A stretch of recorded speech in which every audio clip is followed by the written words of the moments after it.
হঠাৎ গভীর সমুদ্রে দেখা মিলল ডোমসডে ফিশ বা কেয়ামত মাছের।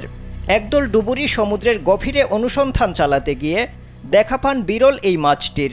তারা মাছটির শরীর স্পর্শ করতেই সেটি নড়ে সামান্য দূরে চলে যায়। তার দেহ থেকে রূপালি আলো বের হচ্ছিল।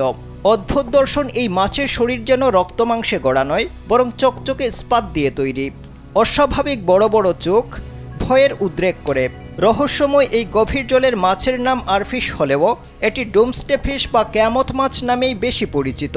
জাপানের পৌরাণিক গাথা অনুযায়ী যখনই এই মাছগুলোর দেখা মিলেছে তখনই পৃথিবীতে নেমে এসেছে বিপর্যয়। এই মাছটির বসবাস ভূপৃষ্ঠে 700 থেকে 3280 ফুট নিচে। সেই গভীর অঞ্চল থেকে বেরিয়ে এসে এই মাছগুলো ভূমিকম্পের সতর্কবার্তা দিত বলে মনে করা হয়। স্যান্ডেলিনা সো, রূপচর্চায় আভিজাত্য। জাপানের লোককথায় আরফিশ পরিচিত রিউগু নোসুকাই বা সমুদ্রের ঈশ্বরের বার্তাবাহক নামে। খারাপ বা বিধ্বংসী কিছু হতে চললে এই মাছ উপরে উঠে ধ্বংসের বার্তা দিয়ে যায়। এজন্য মাছটিকে কেয়ামত মাছ বলে অভিহিত করা হয়। 2011 সালে জাপানে ভূমিকম্পের জেরে যে প্রলয়ঙ্কারী সুনামির সৃষ্টি হয়েছিল, তার আগের বছরটিতে ডজনখানেক আরফিশ বা কেয়ামত মাছ সমুদ্র তীরে ভেসে এসেছিল। আকস্মিকভাবে এই মাছ আবারও উপকূলে উঠে আসায় মানুষের মধ্যে উদ্বেগ সৃষ্টি হয়েছে।